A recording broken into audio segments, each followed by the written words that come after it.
Hi guys, I'm at Butler's Hard at the moment, and I've been to visit a friend of mine, a guy called Simon Woodhouse. He's got a few interesting stories to tell, and he was famous for 15 Minutes about 18 years ago. He did a couple of TV series on Discovery Channel. One was The Boatyard, and his boat was Keryl was a part of that program. 4 episodes on him restoring his boat, and then he went off and did a cookery show, and he bought a boat for £1, restored it, turned it into a floating kitchen, and took it across to France, where he opened it as a restaurant. And he's done lots of other things since, but now he's given all that up. He's a gardener, and he's not actually just a gardener, he's a landscape designer, and very good. But he's now taking his boat out of the water. She's 3 years into he says 10-year project, and he's restoring it, and I thought I'd take you along to meet him and let him introduce himself, and you can see what he's doing. Hope you enjoy. Meet Simon Woodhouse, and this is his boat, Keryl, a 1937 racing yacht. In 2004, Simon bought her, and in 2006, Keryl and Simon was on TV, the Discovery Channel, the Boatyard, as Keryl needed some work and Simon was going to do it himself. Keryl needed some love and care, and Simon did it, and in front of the cameras. Simon isn't a boat builder. He was top chef. He has travelled the world, but not on Keryl. Now, 16 years later, he's home. Join Simon as he restores Keryl, researches her history, visits the boatyard where she was built, and learns new skills along the way.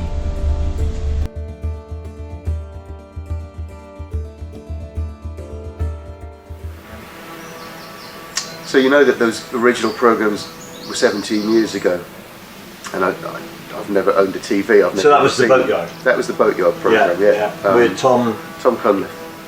Yeah. And I always said they weren't my programs. They weren't me telling a story. I was the subject of a documentary, or one of the subjects of a larger documentary about me and Keryl and what we did that summer 2005. Tom was the presenter. And of course, all these years, I've never owned a TV in my life. Didn't own a computer. I had a little iPad that doesn't really work. I've never done that. I'm so low tech. I never saw the programme. I saw it once. We went to a local pub to watch it when it came on in episodes, and that's it. I've never seen it again. Anyway, now it's on a YouTube channel. It's on YouTube, yeah. Yeah, it's on YouTube, so I can see it. And I'm looking at it. It's on your YouTube channel playlist. Is it? Well, I see. I don't even know how to get onto my YouTube channel. You don't know your YouTube channel playlist, no. But it's there. I promise you. Thank you, John. And the spring of 2005, I discovered. Yeah, actually, I bought a fairly shoddy, decrepit, rotting, crumbling hulk of it. Anyway, and that started the story of rebuilding it. And people always said, "Oh, well, you didn't get a survey." Because I was handed a survey when I looked at it. I said, "Yeah, I got a survey."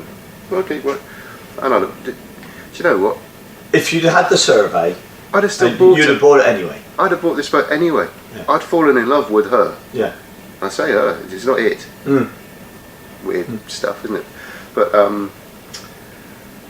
you know, weird thing for a fully grown man who knows more than anyone that is just metal and wood nailed together, because I'm the one taking it apart. But still, it's not. It's a she.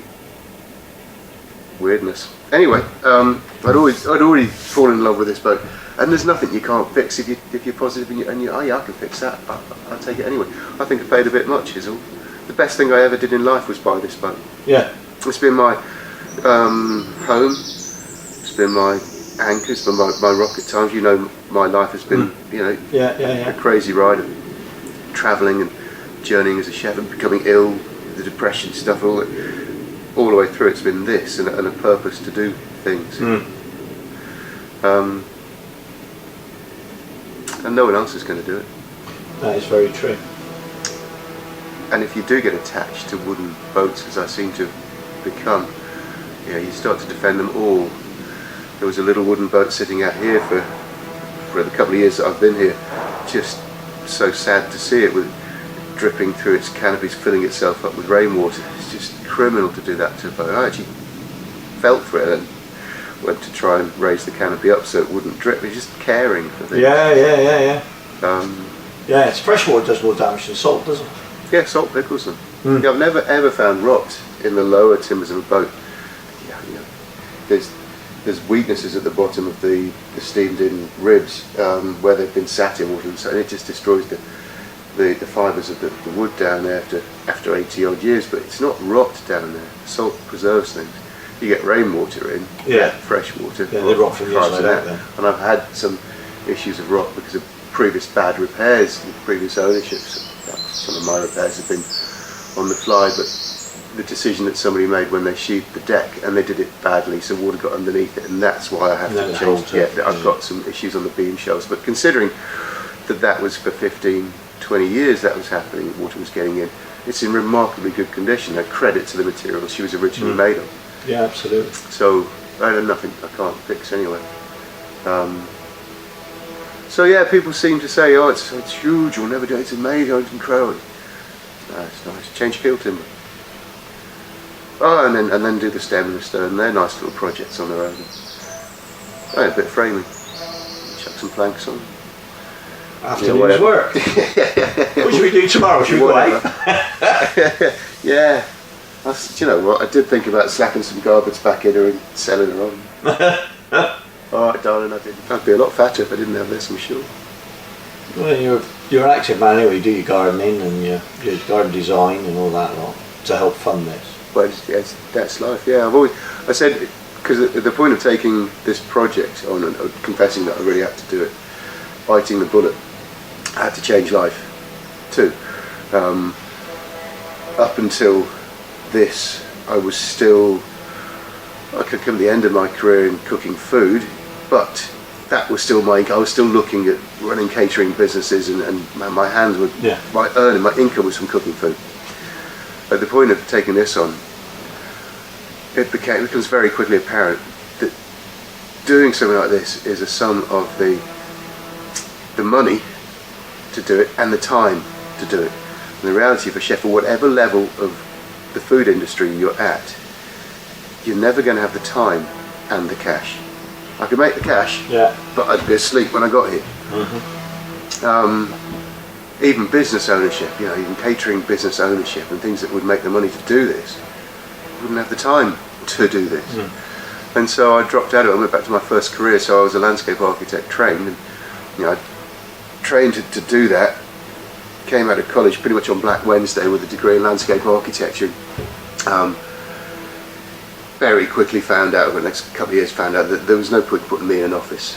If I'm inside four walls, I start climbing them to get out. I can't stand it. And I couldn't stand the politics of professional life and planning in the New Forest. And so I walked away from that, and then made my life for 28 years as a chef, as a cook. But I travelled. I used it to travel. There's half of the globe I've lived in, worked in, rather than just visited, which I like.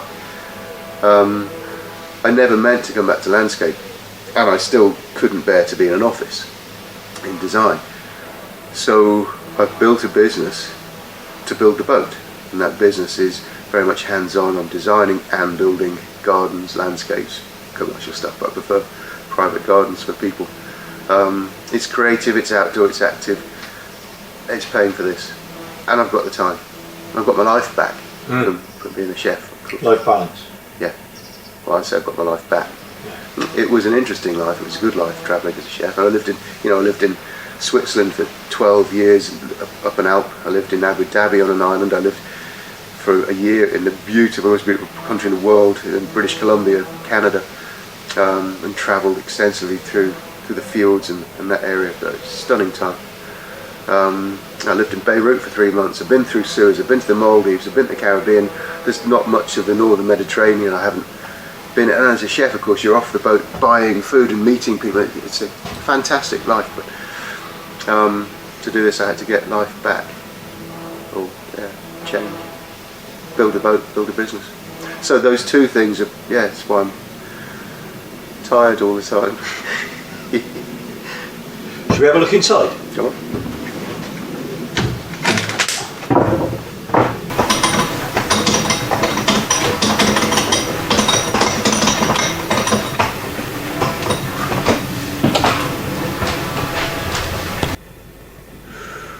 Something beautiful about the inside of a wooden boat. To me, it's skeletal. It's like sitting in the. It looks bigger on the inside. It's the TARDIS, isn't it? Yeah, I've got to say, all the years this was my home for 17 years on and off between the travelling. When there's so much furniture in, she's quite a small space. By the time you take the toilet heads out of here, tiny little V-berth. Oh, do you know what? Now she's stripped out, I have been thinking, I don't really want to put all that back in because it's the modern way, isn't it? Yeah, a couple of bean bags. A couple of bean bags. I'd love to do that. The teak, get it over the side. A couple of bean bags, nice floor, lovely. Yeah. Bit of a galley space, yeah. Yeah. Yeah. But no, the interior. I have the interior. I took it out very carefully. The interior was refitted in 1952. It's a beautiful teak.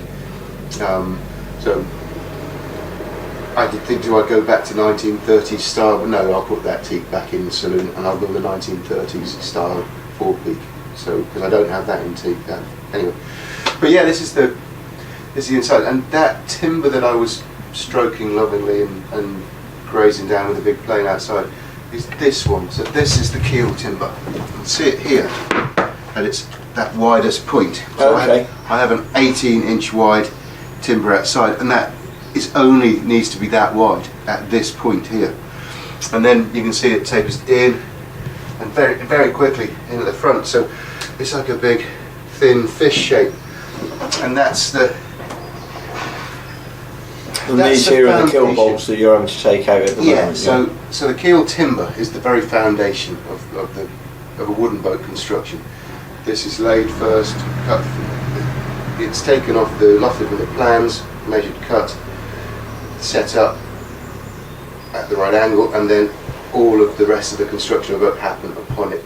The stem timbers sit on it and turn up, stern posts sit on it and rake up. Everything starts with that.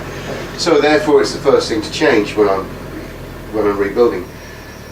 Of course that makes a very very weak structure, because all of this makes a triangle with that timber down there, and you take that away, obviously you've got a great risk of collapse. And so much of the scale of the cradle, and people have said it's over-engineered, but belt and braces at every opportunity, because the risk of losing this shape, even by millimetres, and taking it out of fair and taking it out of true, is so high. The cradle supports her carefully as I can on the outside, but before I do the lift I'll be putting a lot of structure in across to replace the structural element that is being attached to this keel. And so the bolts go right through. There's the top of some of the spikes. I've actually had to cut some of these through, so the stem is now separate. I've just got a bit more work to do here. The last of the bolts are under your feet, John. You see the head sticking up, but these ones would have been a bolt sticking up here with the packer, actually the mast step sits over this one, and you can see how a bolt would sit on a washer on there, and that's been driven down now out of the way. So yeah, knock the bolts out. You know, that's not been as hard as it could have been. Sometimes they are impossible. These have been knocking out alright.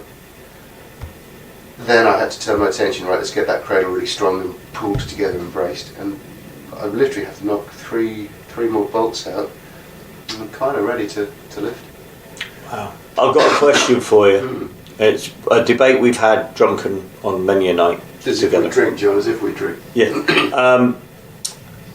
I'm thinking of the broom handle and the broom scenario. What you do with the broom handle is entirely up to you, mate. I'll delete that bit. So yeah, so how much of this boat, how much, Keryl, are you replacing? You're getting into the philosophical debate of the ship of Theseus. Leo Sampson talks about it on his channel, and it's the old story. If you've replaced everything, is it still the boat? Is it still Keryl? Well, and the Triggers Broom comedy was on that. Yeah, it's a classic yacht, only 4 new hulls and 2 new masts. Wow. I think somebody said if you change the keel of a boat, you have destroyed the original boat. And as I'm changing the keel timber and hopefully changing the ballast, then I kind of get into that territory. Should she be called Spirit of Keryl later? To me, though, some of the important stuff is the main beam here with the numbers carved in. These won't change, these won't move, they'll always be here. I've no plan and no need to change them. They're in good order, they're not rotten. They need cleaning up and repainting. It's also all of this, all of the superstructure will stay. All of the interior comes back in, all the cockpit cones are all original, and they stay with her. So when you've done all this work, done, you take a photo of before and after, you won't see a difference. So yeah, it's a good question of why change those frames at the very front there. They're above the waterline, they're probably okay, they're probably sound. But when I release the planks to take the stem timbers out, that frame will be released anyway, will drop out. So I may as well just cut a new one and put it in, and then I know everything's right from day one. And of course, fastening back into wood that's already had fixings through is never as strong as going into clean timber. So there's no reason to keep any. All the bottoms are shot, they all need changing. I'm not going to start sistering up next to stuff, I just want to change the whole lot. It makes sense. Yeah, you've got sistering there, haven't you? There's a lot of sistering going on, particularly this area. This area is always a weak point on a boat that has the chain plates are internal. So you always get problems there where water gets down the side of the chain plate in. So guarantee they're not.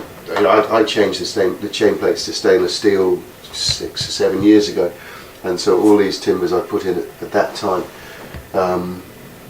both sides of it. So it's new timber tops went in, new stainless frames went in, and all the straps that hold it down, put in, that's all stainless.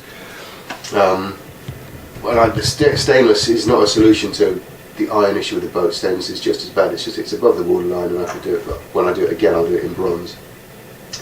So that's how she's made it, and that's always been a weak spot. There's been so many repairs in this area because water always gets through and rots things and rusts out iron. So yeah, that's hence a lot of the sistering, because a lot of rework has been done here. But that's usual on a boat that has through deck chain plates. I have thought about, would it be smarter to put the chain plates on the outside and bolt through that way, because then you get rid of the problem of water coming through. But I think I've got to keep her in the spirit that she was made, and they would have done this knowing it was the problem way, but getting that lovely smooth side line. It's not getting broken up. Yeah, so I'm not going to do that. A lot of the timber, some of these beam shells will stay in situ. They're great, they're in good condition. I've got to do some repairs at the back, scarping new sections where the deck issues got water to them. They're soft and rotten at the back, so I chopped that out. But all of this will stay where it is. All of this stays where it is through the build of the hull. Again, maintaining rigidity, maintaining shape. Then I'll change the deck planks, but it stays in for now. So I am always trying. You're taking the whole deck off. Eventually, the deck boards will come off the deck planks. Yeah. So this deck was the way they chose to do it for a race boat for a price of 36er. You would think a classic yacht having the teak deck, the sprung teak deck. Well, actually, that's very heavy. Teak is heavy. These are 8-inch pine board, 8-inch wide, by 1.5 inch thick pine boards, which would have then been covered in white lead putty and then covered in canvas, stretched across the boat. Then all the deck fittings would hold that down, and the tow rails would come on the edge of it, pin it all down. The canvas would have been doped to tighten it up and painted, and it's the paint that keeps the water out. So that's authentic and original. Unfortunately, it's just the least popular, and least desirable, least aesthetically pleasing method of decking a boat. And so, in doing all this work to rebuild her, I kind of think that I'm trying to give her a long life ahead of my ownership, and making her more desirable gives her a better future. So I think I'm looking at other solutions. I can't imagine to afford to put teak, and teak's heavy, but I think I might try and do something like put a teak covering board around the edge and then lay Pioneer. Leo Sampson's just doing that on Tally Ho. I think it makes a lot of sense on weight and cost, credibility of being able to do the job at all. So I think that's the way I'm heading. And certainly as far as planking, you know, taking all your planks off means you're then going to line the boat out again and work your new plank set out. So I much prefer keeping the shape, and then I'll change planks one by one by one. And it's not quite linear. You don't come up the whole side from the bottom up, because what you do, you start to multiply your errors at each plank. So you come up, say 5, and at some point I'll change one plank into a gap before I carry on. So I'm keeping the line going. Anyways. So you mentioned Leo Sampson and Tally Ho. Yeah. He did a lot of lofting with his. So will you be lofting, or are you basically going to be taking one out, using that as a pattern to make the one to come in? The reason that Leo Sampson lofted, he has the plans. I don't have plans, but he had to do that because the boat had been repaired badly, or been repaired so many times that she'd actually shifted shape. She wasn't symmetrical. One side that had had a knocking accident against a reef apparently had been rebuilt, but it wasn't true. So he made a decision to take all the planks off, and instead of copying the frames and copying the shape in situ, he lofted the new frames, and it put the boat back to its original lines. I don't need to do that because Keryl, as far as I can see, measure and believe, she's absolutely the shape as she was built. So my process of building this will be, well, you'll notice this is a frame. It's a cut frame, or sawn frame, sawn oak. So the build process of this would have been build the keel, set up the stem and the stern, and then loft. Harry King's guys, or Harry King, would have lofted from the plans, from the line drawings, lofted the dimensions to cut these frames, and they would have been put in situ with their floors and battened together to hold the shape, and then the planks would have come on to those sawn frames. And when that was all done, they'd have steamed these ribs in. So I've got frames and ribs. Frames at 18-inch centres, ribs at the 6-inch space between that. And these, I believe, are American rock elm, and they're just cut square. There's not even a bevel cut on these, not shabby to follow the lines. They're just cut square, and they're steamed and dropped in and pinned in, and they hold the planks together at this sort of intermediate stage. So my process for rebuilding is let's look at this one. I'm going to change this frame. So I chop it out, the planks stay where they are. I don't use this as a template. I then come in and accurately template against the hull and cut my new frame, pieces of frame that come in. They get fixed either with the new bronze floors, if I can afford to do them, or temporary with wood for the time being. And so I replace that whole structure of the frames. In the meantime, the planks and the ribs stay where they are, holding that shape. Then I start at the bottom and I start planking from the bottom up, and then I fasten to the frames, and of course as I do that I release the ribs. So when I finish planking, all the ribs will just fall away, and where they need replacing, and some of these rock elm ribs are still in fantastic condition, and you can't get rock elm anymore, so a lot of these may be reused, but certainly new timber, probably green oak is what I'll use. Green, freshly cut oak that will steam and bend will probably be used to replace what I need to replace. So frames, then planks, that releases the ribs, new ribs get steamed in, and then the build stringers go back on. Wow. None of this is difficult, it's just a lot of it. So you're videoing everything that you're doing? Yeah. So I video. So what's your plans with the video? So free plug here if you want. So you know that 17 years ago Keryl and I were the subject of a documentary, and then I did some other TV stuff on a fishing boat and things, but that was then. And those programs were made by an excellent man, a super enthusiastic, inquisitive mind of a man, Larry Walford. He was the man that made those programs. I didn't. I was just doing shit, stood in front of the camera and talked rubbish as I'm doing right now. And those programs were owned by Discovery for 15 years. 15 years later, they reverted back to Larry's ownership, and he called me up and said, "Hey Simon, we want to put these things on YouTube. Is that okay with you?" "Yeah, carry on." And he said, "But we want to come and have a catch-up chat with you for that, and we want to see where did you get to with the boat? Did you sail around the world? Where in the world are you?" Because he hasn't seen me for 15 years. We did our thing and carry on. said, well, actually, no, I'm in Buckler's Heart, and I was just embarking on the start of this. I was just about to build the tent, we just had built the tent, I think. And they said, oh wow, I want to come and film it. And you know, he came over and he said, I want to film the story and make a new programme. I'm like, no more TV, no. It was fun then, I don't want to do it anymore, whatever. But we did agree that it would be interesting for people and for the boat and for telling the story and who knows, to make a YouTube channel. That he would, and I would take the raw footage, I would film everything as I did it, and he would edit it. The reality kicks in, particularly with COVID, that his life, his business is so hectic and full on. He's a London TV exec producer now, he's so manic with a young family and that it wasn't credible that he could invest the time in. But I kept filming anyway, and you understand, please forgive this, but I have no skills on tech and computer stuff. I don't even own a smartphone, I hate the things, don't want one. Didn't have a laptop until a year ago because I don't need one, and I certainly have no ability, and I have tried to take that raw footage and edit it, but I just end up throwing the thing through the window. I just can't do it. So I need to partner with someone that will take that raw footage and edit it. So I've got 3 years of raw data of filming stuff that needs crafting together to become episodes to tell the story. Maybe that will happen, maybe not, I don't know. Give it a go. Excellent. And what's this channel going to be called? The channel has been named by Larry, and the headers and the graphics, we started all that project. It's called Keryl Reborn.